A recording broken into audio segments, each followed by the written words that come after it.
Welcome to week 3 of the CETP Certified Expert Trauma Professional Training. This week, my job is to kind of overview for you relationship building in trauma therapy. So I have prepared this PowerPoint and lecture for you, and I also will be uploading some examples and some other materials for you to enjoy during this next week. So let's begin. Relationship building in trauma therapy, and kind of look at why it's important.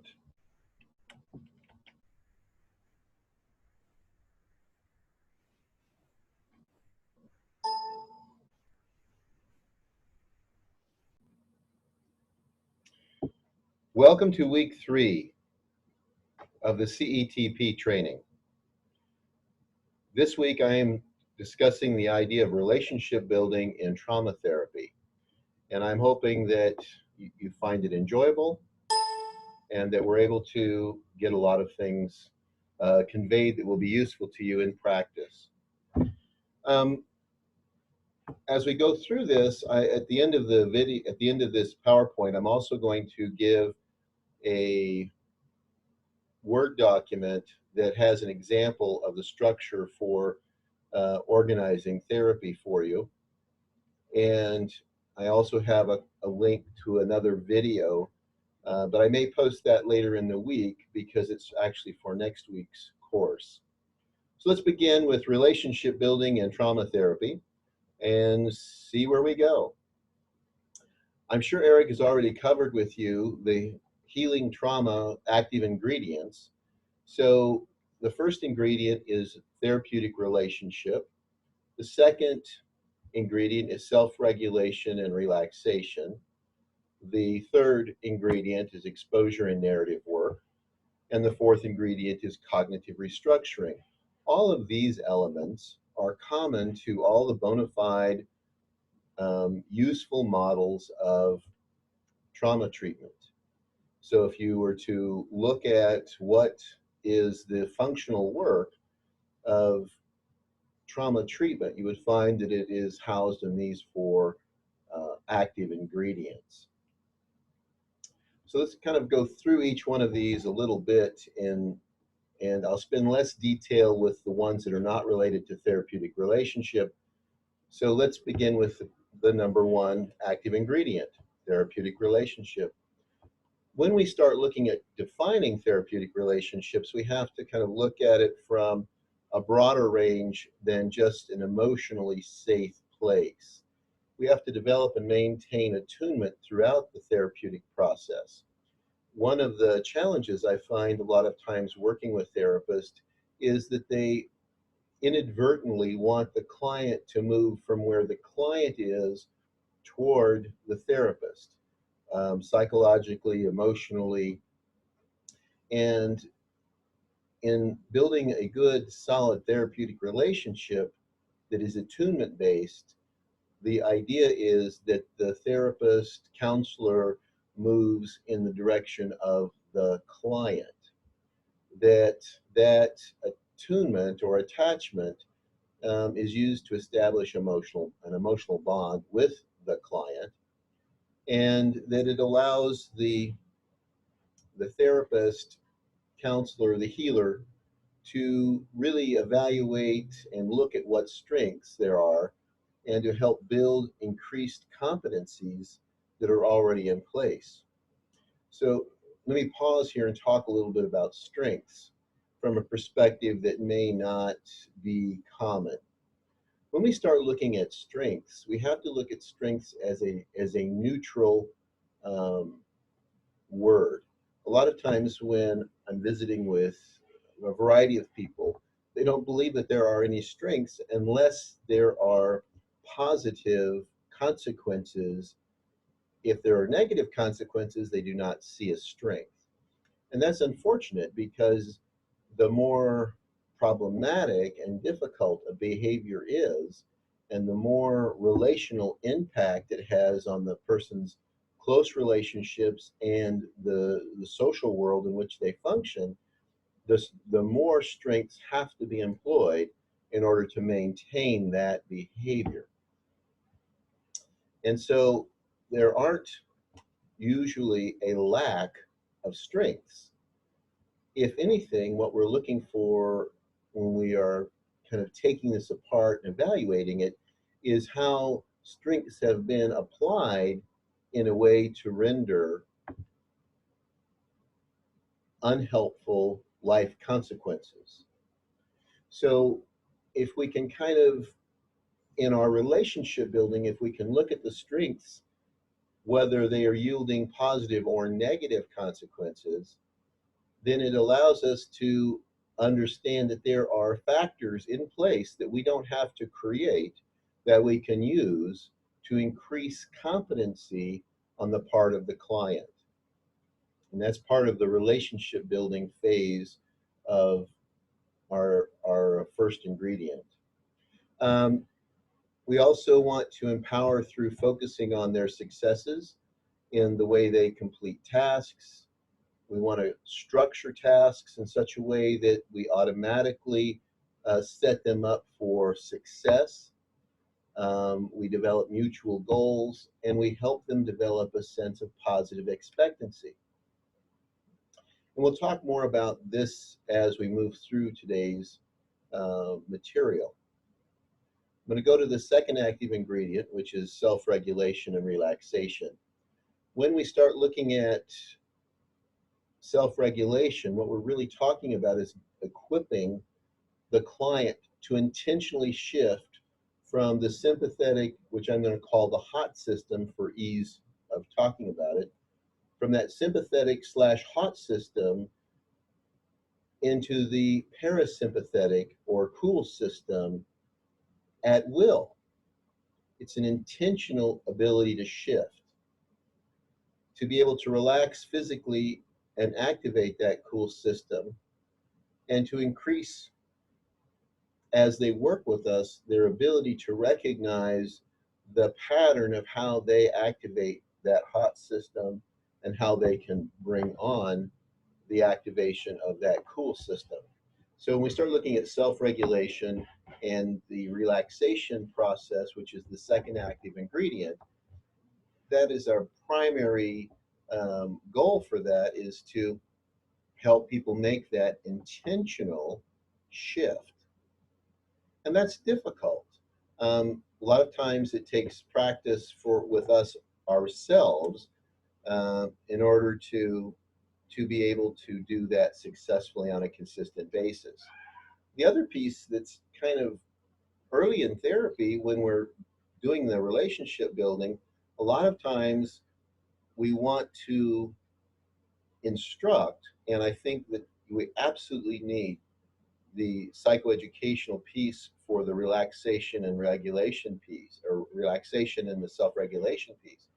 However, in the very earliest stages of that, I've often found that the client benefits more from my modeling my own regulation tactics, which of course I always base on being attuned to what's going on with their physical body,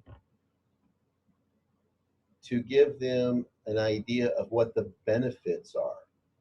So as I model self-regulation and relaxation for the clients that I work with, I frequently will kind of base my need to relax on what I see on them. So if I see them gaining muscle tension through the chest and neck, and their breathing is changing, then I don't point that out to them. I talk about that I'm experiencing that, and this is what I do when I experience that, and I basically walk through verbalizing my own ability to do that, and I articulate clearly what the benefits to me are.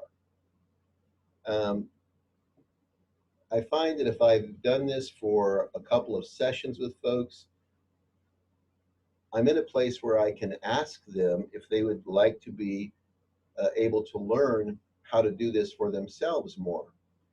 It goes to that, preparing them to be successful and completing tasks more successfully. So, but it is an essential part of what we do in the treatment of trauma. There's lots of different narrative exposure models. Those of you that have been through the CCTP, the Certified Clinical Trauma Professional training, have been exposed to several ways to do narrative. The graphic, what I call the graphic cubes or the drawing. There's timelines. There are the 5-minute halves. These are ways that we can easily create a narrative. And the goal, of course, is to um, provide an experience where they can have a beginning, middle, and end to their narrative and absorb it to the point where it's no longer arousing. And I'm not going to spend much time talking about that. I think in Tracy's week, she's going to talk about narrative and exposure. The cognitive restructuring, this actually, while it's the fourth active ingredient, is a constant throughout all of the four active ingredients. So even when you're doing the relationship building, you're doing some normalizing of symptoms, you're doing some psychoeducation, and you're kind of um, reviewing, if you will. And I mean that in a different way than it sounds. We're helping them to review or change the viewing or change the seeing of what has been their experience and their belief system in the past. So we're going to tackle these four active ingredients in whatever model of trauma treatment that we have. But for today's purpose, we're going to really focus on that relationship building piece and why it's so essential. One of the challenges is important to understand when we start talking about trauma is that most of the psychiatric world looks at pathology, psychopathology, as something wrong with the individual. In other words, some deficit that exists within the person. And the deficit is generally related to some aspect of character or genetic expression or some values that have been adopted by the individual. When we start looking at trauma, however, we're looking at an internal reaction to an external activator, something outside of the individual has caused or is causing or has forced some kind of response from the individual, and that it has happened in a way that is intense enough to create a preemptive behavior. In other words, we're now creating a behavior to protect ourselves, or it's happened often enough to create habituated patterns of behavior. But essentially, the difference between pathology from a true psychiatric perspective and pathology from the mindset of a trauma therapist is that what we're seeing makes sense if we understand the trauma history of the individual, that what they've experienced in their environment is creating the need for them to adapt, to alter their physiology. Whether it's being done intentionally or not is unimportant, but those changes are occurring in response to something else rather than being an internal part of the character of the individual. That becomes important because when we start looking at relationship building, it's easier to build a relationship with somebody that we believe is living out a threat response history than it is to build a relationship with somebody that is fundamentally flawed at a character level. So when I'm doing consulting work, for example, with clinics, it frequently surprises me when I hear therapists talk negatively about certain populations that come into their clinic. The borderlines or the antisocials, or that I had one of the recent conversations I heard. Two of the therapists were talking about clients that they didn't like, and one of them said, "I'm so glad that my 2 o'clock bipolar didn't come in today." I think that sometimes the relationship gets lost because people see the problematic or the symptoms that are being presented as character or some kind of internal deficit. And I think we can be more compassionate and connect or tune more easily to the client if we realize that it is the reaction to an environment that has created this. So let's talk about starting the alliance relationship. There are multiple pieces of research out there, and I'm not going to present all of them to you. I've picked one that talk about the best starting place for initiating a therapeutic relationship or alliance.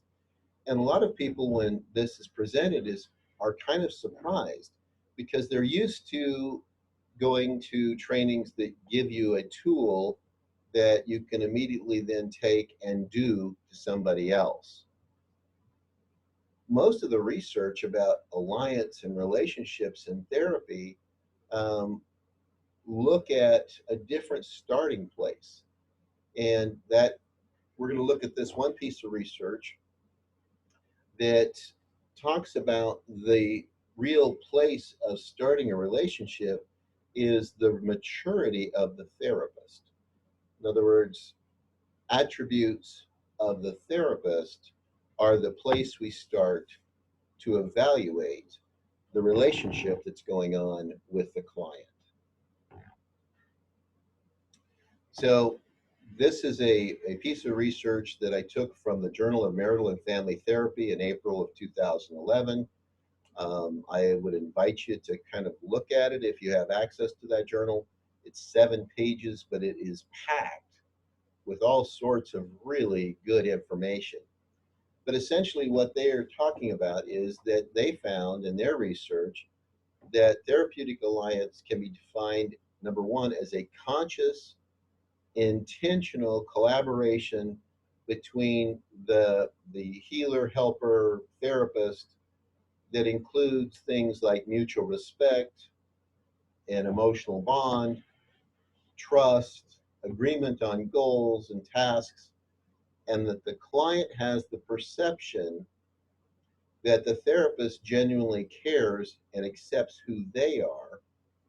And the other factor that they didn't spend a lot of time talking about, but it was included in that research, was the idea that the mature therapist is able to structure the therapeutic experience to build in short, clear successes for the client.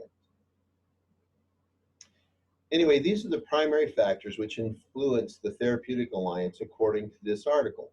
The first one is that the therapist and counselor are able to differentiate themselves from the client. In other words, they have a strong self concept. Well, what does that really mean? The strong self concept is that the client's beliefs and ideas and values are theirs, and that you can work with them without them having to adopt yours. Many times, and you've probably all experienced this as you've worked in different clinical settings, where somebody will say, "Well, I can't work with them," um, and when you listen to it carefully, it is, "I can't work with them because they don't believe like I do, or they don't think like I do," or you hear the undertone of their dealings with this client put a tremendous weight of demand from the counselor on the therapy of the client. And that is not being able to differentiate the self very well. The next element was an emotional maturity, where where the counselor or helper does not become easily dysregulated. In other words, they're able to stay in their own parasympathetic nervous system, their cool system, and not be sent into the sympathetic nervous system or the hot system through the course of therapy. Also, they found that having a self-awareness of the social and psychological self-demands, beliefs, values, your own unmet needs, biases, and preference, uh, that we need to be aware of those things so we are not applying them or overlaying the client's therapy with our own demands and beliefs and values.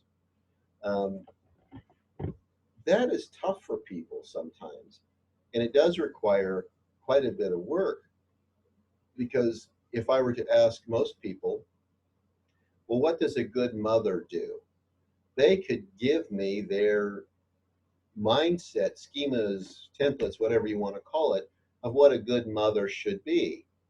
And if they are carrying that into the therapy session with the client, then they have a tendency to move into a state of criticism and judgment as it relates to the client who fails to meet that belief system or the cognitive schema of the therapist. And that's unfortunate, because then it fractures or erodes or in some way interrupts the therapeutic alliance. The next one was to manage and monitor our own personal levels of stress, making sure that we are able to manage ourselves well, that we aren't being overwhelmed.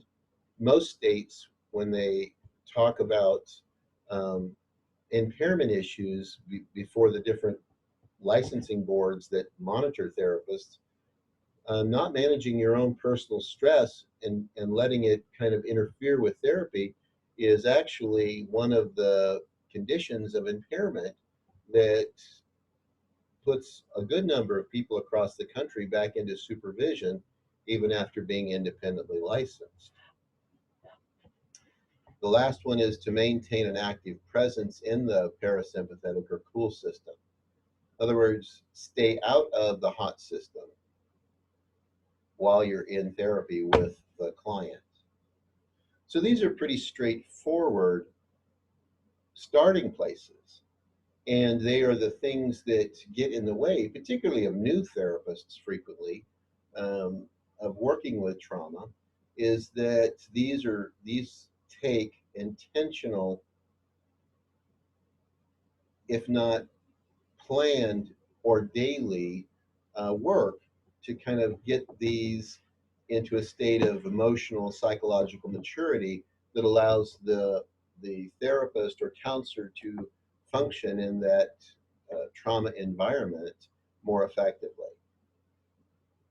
So my little fuel tank here, I'm basically saying that the fuel to therapeutic alliance is the character, values, belief systems, the self awareness, the self management of the therapist. So, attitudes and beliefs of the therapist or counselor affect the therapeutic relationship. I'm sure you've all experienced that at some point in your career. You've had some negative feelings about a client, and you've watched how that has impacted the client's therapy in such a way to kind of inhibit the progress that they could make. And we've all had those experiences early on in our career. We sometimes have had those experiences come to us like aha moments when we realize that what we have been doing is kind of interfering, and we get ourselves out of the way and we see the client's work improve. So, once again, we want to encourage that we monitor our own beliefs and biases, that we avoid putting demands on clients, that we have adequate self care to meet our own spiritual, emotional, social, and psychological needs, and that we're not looking to the client to meet our needs. I want to say one more thing about that. If we bring unmet needs to the client's work, um, and I find this is frequently an issue of supervision with new therapists. They are so desirous to be seen as competent to not only the client but their supervisor that sometimes they push or rush or in other ways try to manipulate the therapy of the client so that they can appear competent. Now, that's just one example of bringing our own unmet needs into the clinical work of the therapist. So, looking at what we do with an eye of, am I trying to meet my needs through this work? That's problematic. So, one of the things that I frequently encourage people to do is to meet all of your social and emotional needs outside of the clinical environment so that you can be more fully, completely present with the client when you are in those moments. Also, expecting the client to move towards you or attune to you um, is dangerous because when a client does attune to you, then they try to be the perfect client, or they try to answer the questions the way they think you want to hear them, or they don't share things they need to share because they don't want to disappoint. Um, we need to be able to have a genuine and authentic relationships with them. So once again, keeping our needs, our preferences, our biases out of their therapy become essential. So let's talk a little bit about some of the tools to building relationships. And I've gone through a piece of research and I've gone through what's practical from supervising people. And I'm just going to basically at this point just highlight them again really quickly and see if they, now that you've had a chance to think about them a little bit, if they make some more sense. So we're always going to be looking at the character of the counselor or healer. I think that's pretty clear. That self-evaluative, self-awareness piece of doing clinical work with trauma.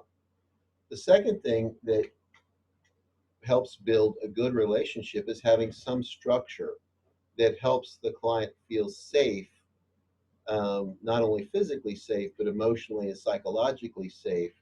And part of that safety is being able to predict what's going to happen, how it's going to happen, and then have that actually unfold in that way. And we're going to talk a little bit more about structure as we go through the rest of today. I'm just introducing it to you at this point. And finally, if you really want to build a strong therapeutic alliance, it is using feedback from the client to modify and adapt to the client. And this is really an element that supports an adequate attunement to the client. So in some of the research that is attached to this training, you're going to hear what we call FIT, which is feedback informed treatment. There's also feedback informed supervision, but essentially, for the purposes of our discussion and relationship building, it increases your transparency, it increases your ability to attune to them well, it increases their trust, their safety, their predictability if you build feedback right into the treatment process. So we'll talk a little bit more about how to do that as we move through this material this week. But it is essentially, if you're going to have solid relationships with clients, we really need to be moving in these three areas pretty quickly into the therapy process. We also know that when we start looking at attributes of the therapist or counselor, that these are the things that re- repetitively get pointed out as being the aspects of the counselor that people value, that they look forward to, that make therapy work more effectively for the client. So let's kind of just run through those really quickly. The organized and planful therapist. Well, that is that you have a plan, that they know what the plan is, they know how you're structuring things, and that lets them feel relaxed. That the counselor is patient, they're a good listener, that they're not judgmental, they're not demanding, that they're compassionate, they practice charity, that it's clear in what the therapist does that they are trying to achieve excellence. Um, that's a kind of an odd concept sometimes when I talk to therapists, but I want to make a distinction. Everybody can have an excellent session, and we all have had excellent sessions. An excellent session is a great thing, but therapeutic excellence is an ongoing process. Um, so I want to kind of distinguish the two. Uh, Clinical excellence is a constant, continual expansion of capacity on the part of the therapist. That they're empathic, that they're discreet, that they're self-aware, that they're authentic, that they're encouraging, and that whichever descriptor you use for these are the core concepts that people repeatedly come back to of what helped them in therapy. So let's briefly discuss, if we're going to build a relationship, why to have a structure and why a structure is important to successful trauma treatment. Um, it improves care overall. It improves outcomes, which, who doesn't want to improve the quality of what they do with their client and improve the client's successful completion of treatment? It improves clinical confidence. In other words, you are going to increase your excellence or your clinical excellence as you have a structure to follow. We're not talking about a rigid model of treatment, but a structure that makes sense of things and organizes them in such a way that uh, you can relax and know I'm in this area of treatment, and these are the things that are the goals of that treatment stage or phase. It tends to reduce variability of services. One of the things that I run into sometimes is that um, with therapists of all kinds is that as you look at their cases and you do audits or evaluations of their work, you find often that they have clients with very similar presentations, and they're doing some really different things. They may be doing gestalt types of activities with somebody, and with a certain presentation, and they're also doing cognitive behavior with somebody. But more often than not, it's kind of a mess, and they're kind of jumping back and forth. One of the advantages of having a structure, the structure is open. Any model can plug into the structure, but the structure itself helps people be organized, and it conveys a sense to the client that the therapist actually knows and has confidence in the direction that they're moving.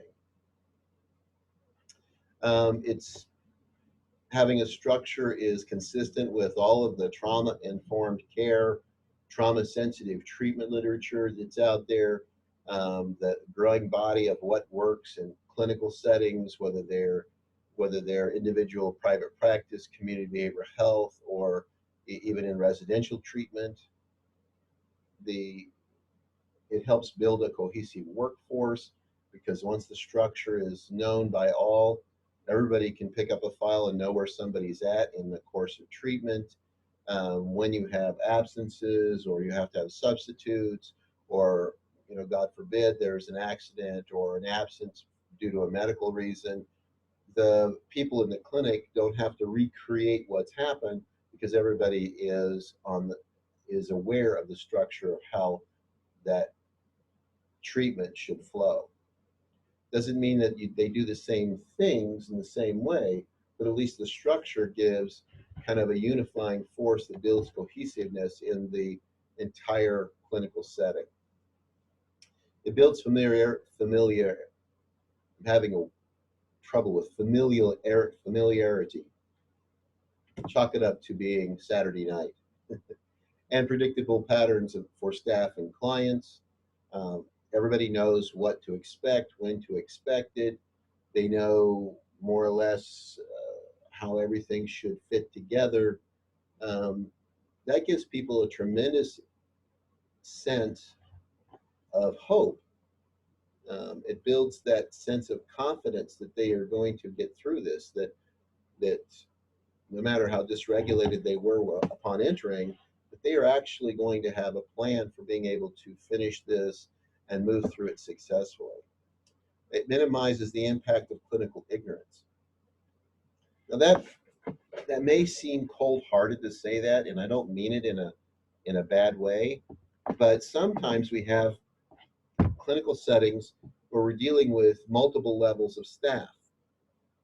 The brand new counselor, the paraprofessional, medical staff. Sometimes different systems of care even have things like peer support or respite involved in the cases.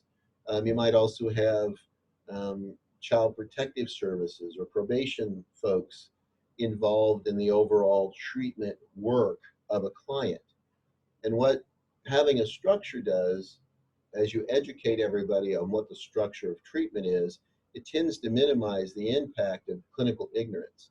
Because you've all had experiences before where either a court order or a child protective services or a probation officer or the schools have asked for things that are not clinically appropriate, where they are just wanting the behavior to disappear without understanding the whole process.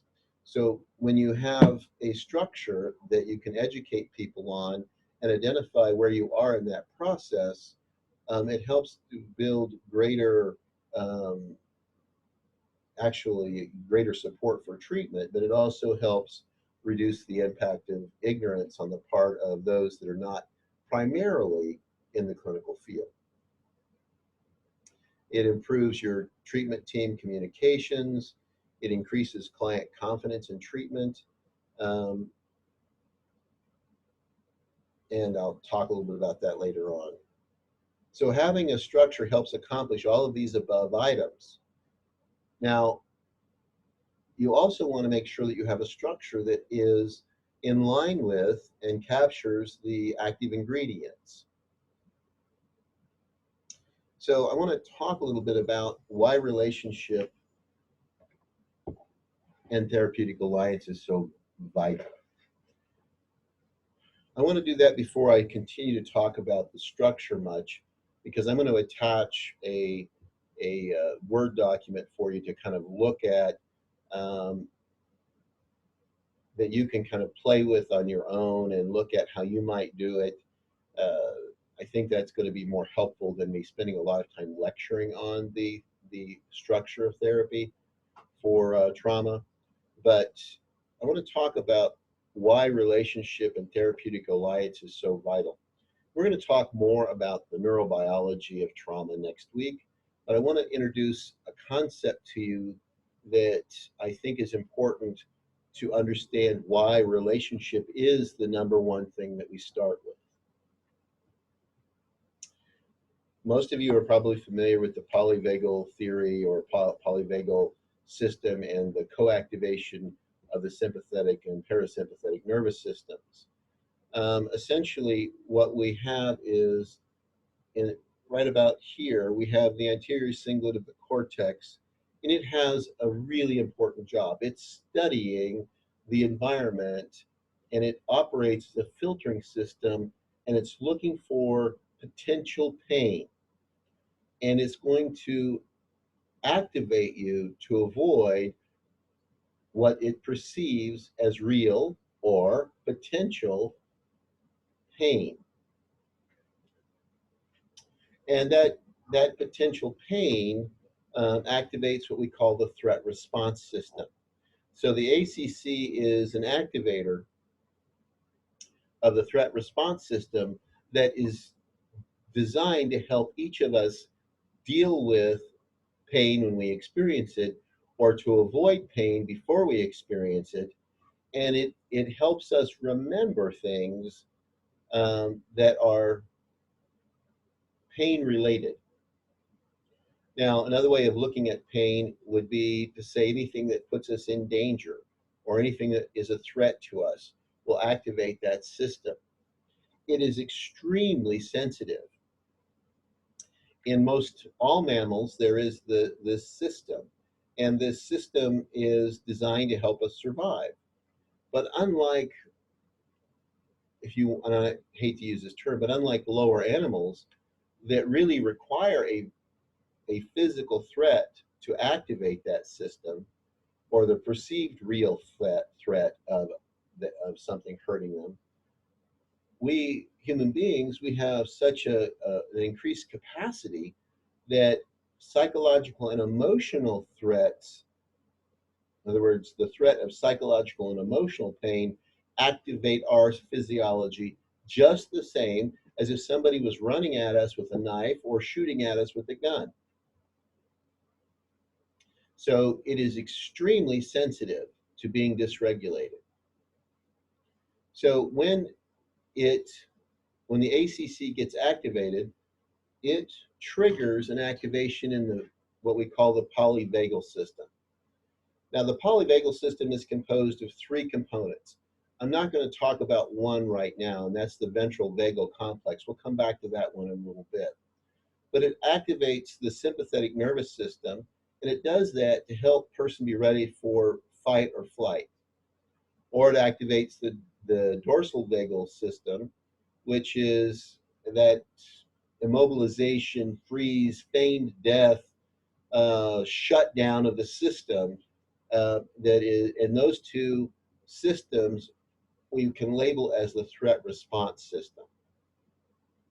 So if I were to convert this to an easier to understand format, it would look something like this.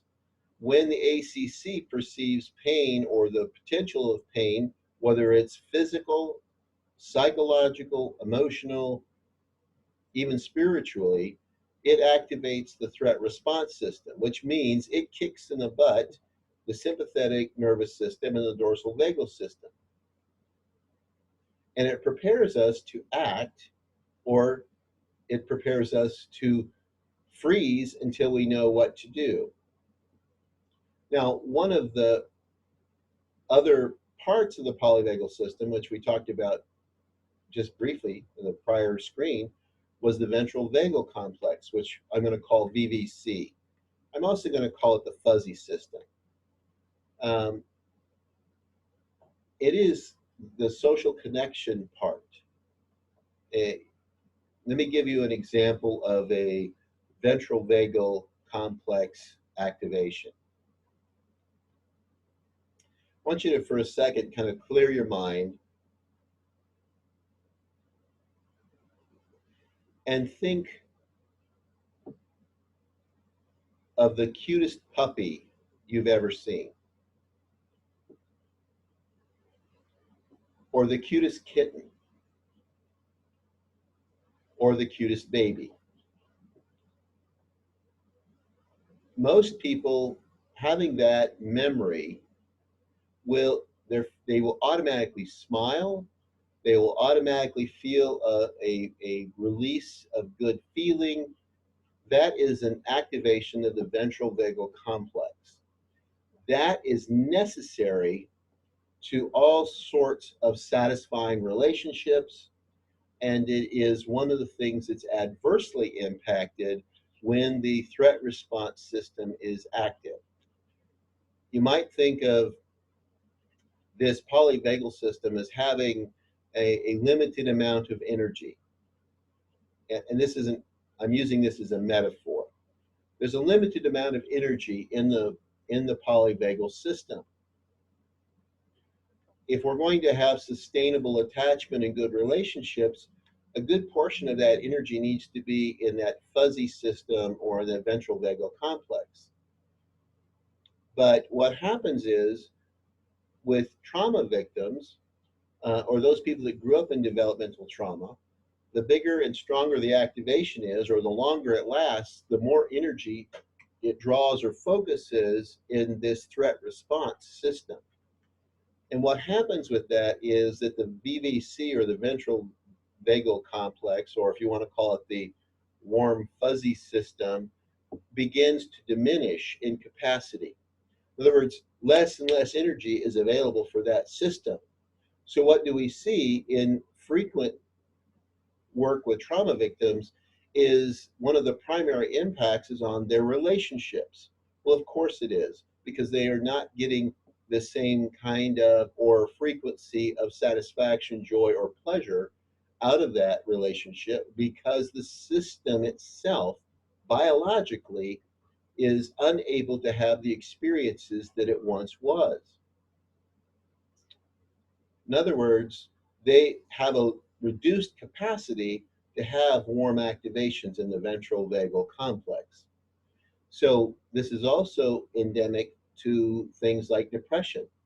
When we evaluate people and we say, well, they don't enjoy as much the things that they used to get a lot of pleasure out of. What that should signal to us is that the threat response system has been active for a long time or is active quite often, and it is diminishing the capacity or the available energy, if you will, to the social engagement or relationship piece. So when we have clients that come in for trauma work, they are frequently in that hot system. They're in that sympathetic, dorsal vagally active system. And part of what we're doing with relationship building is to help them feel safe enough, composed enough to actually have an activation of the ventral vagal complex. In other words, we're activating the fuzzy system. Now, why is that important? Well, because one of the primary pathways to higher order executive functioning, the parasympathetic system, is through the ventral vagal complex. In other words, as that fuzzy system is activated, you have greater access to your executive functioning. So why do we want to build good relationships? Because it is a pathway to activating the VVC, and it gives us a greater access, or gives our clients a greater access to their executive functionings, which are occurring in the cool system or the parasympathetic part of the brain.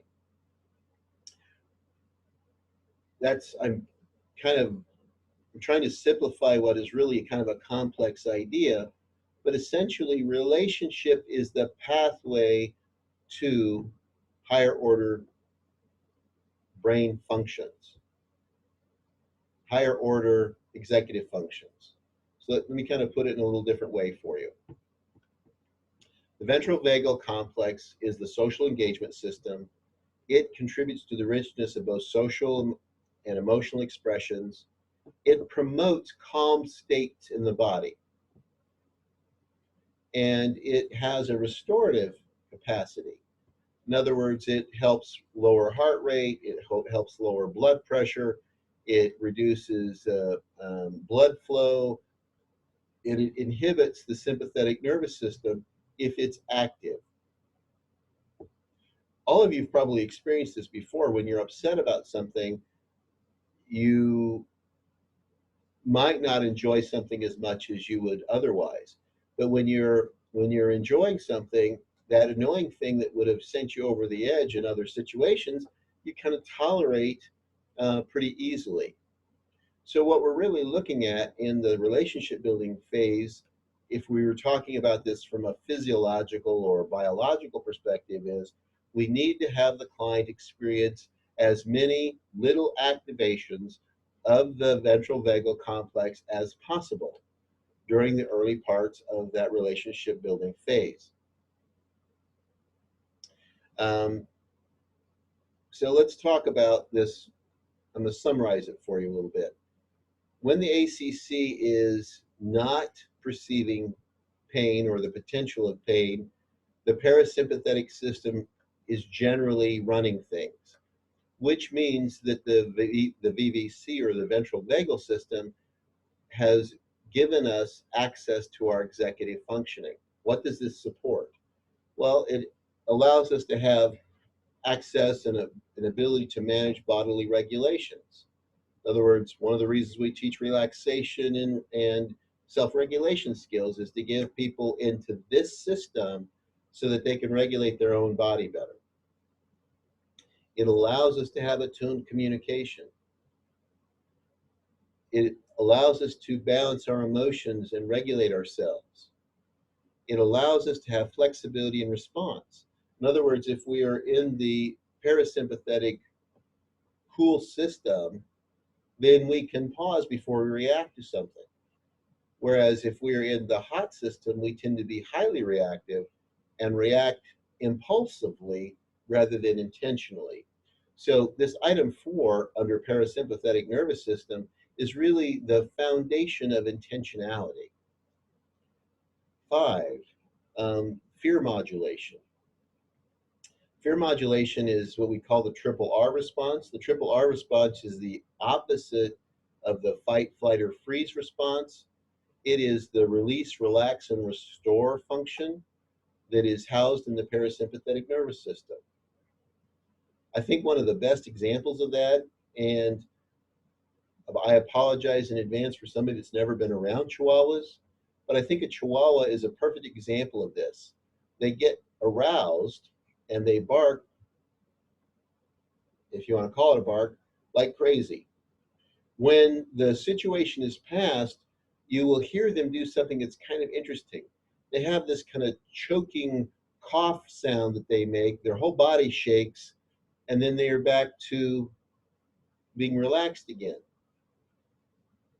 That's actually the fear modulation system in the parasympathetic nervous system. Um, we want to help our clients fear modulate or arousal modulate as much as possible. Empathy is in this system. The insight, discernment, or judgment are in this system. The ability to make moral, reasonable, value-based decisions are in this cool system. The intuition or spiritual feelings people have are in this system. And finally, a significant part of our identity are in this system. If you look at this, a lot of therapy models, and this isn't an indictment of them, it's just that they're built on the assumption that people are in this cool system, that they will be able to gain insight, discernment, and judgment, that they will be able to morally reason um, their way through these situations. However, in trauma work, most of the time, what we're dealing with are people that have highly active sympathetic nervous systems, not that aren't in this cool system. And if it's been a developmental issue, they have been in this cool system so seldomly that they really don't have much familiarity with it. So the sympathetic nervous system reduces the VVC activation and inhibits our access to executive functioning. What it does do is it helps us to avoid real or perceived threat through flight, running away, or to reduce real or perceived threat through acts of aggression. And it also helps us alter body tension and be ready to act. It does another significant thing, though, and that is that it reduces our access to the sympathetic nervous, to the cool system or the parasympathetic nervous system. So if our access is being inhibited to all of our useful executive functions, then the first effort really in good trauma therapy is to help people have an adequate, safe relationship so that we can help give them opportunities to access that cool system and have greater access to the executive functions, which will help them be more effective in treatment. So when the hot system comes online, we immediately go through a sequence of processes. The very first thing that happens is we shift away from real-time environmental appraisal into our history. So you're driving down the road, you're in your kind of fat and happy state. Maybe you're listening to music on your car radio or CD, or now with the Bluetooth, whatever. You're listening to something, you're just relaxed. And in your rear view mirror, police lights come on. Now you have a change of state, and you're no longer in the moment that you were just prior to that. You're now looking around in your history and you're asking yourself, what did I do? That's a historical question. If you catch yourself there and get yourself back into the cool system, it doesn't go any further. But if you don't catch yourself there, then the next place you go is into um, creating worrisome fantasies for yourself. Oh, I'm going to get this ticket. It's going to cost me a lot of money. This is going to be embarrassing. My insurance rates are going to go up. My spouse is going to laugh at me for getting this ticket. My parents are going to find out. Whatever the fantasy is, wouldn't even wait for the factual ticket or to get actually pulled over before we're already creating these worrisome fantasies. However, if we're good at regulating ourselves and we're good at relaxing our body, we can shift out of this, move back into our cool system, and it won't go any further. However, if it does go further, then what we're going to find is a lot of internal conditioned dialogues, which I call the inner critic. Those messages that come on that we've internalized through our lifetime, that tell us, all sorts of horrible things. Oh, that's stupid. I knew I was being stupid by blah, blah, blah. That's an internal conditioned dialogue that we generally don't have unless our hot system is active. In other words, when our cool system is active, we don't usually have those kind of dialogues going on. We also will notice our language ability reduces, our logic and reason will shift away, our moral reasoning lessens or disappears. We tend to react to perceptions rather than what's really going on, and we tend to be ruled by impulse or history rather than being intentional and choosing a response. So why belabor this hot system with you? Because part of relationship building is to help us help the client as much as possible to stay out of the hot system so that they can intentionally learn how to put themselves in the cool system, which is the second uh, ingredient of trauma treatment. But they cannot do that if the relationship doesn't stimulate some of these safe, warm feelings that allow them to access that cool system. So there's an, as I mentioned earlier, there's an attached document that is an example of the trauma structure that we have developed for the use of trauma therapists. Um, I think you'll find it really pretty useful. The examples I've attached are basically in the relationship building phase of this. I invite you to give it a read and make comments on it back and forth, and see what it would take you to kind of implement this to ensure that you're building a good therapeutic structure. The therapeutic structure that we use for our International Association of Trauma Professionals is one, relationship building. Two is psychoeducation and self-regulation. Three is resolving, resolution, that'd be your narrative work. But we also want to include in that narrative work the mourning and grieving process that is indicative of, of mastering the narrative. And finally, we want to look at how working through this opens us up to post-traumatic growth and how we can prepare for resiliency so that our people that we work with can go forward, experience what they experience in life, but grow through it and be resilient enough to function.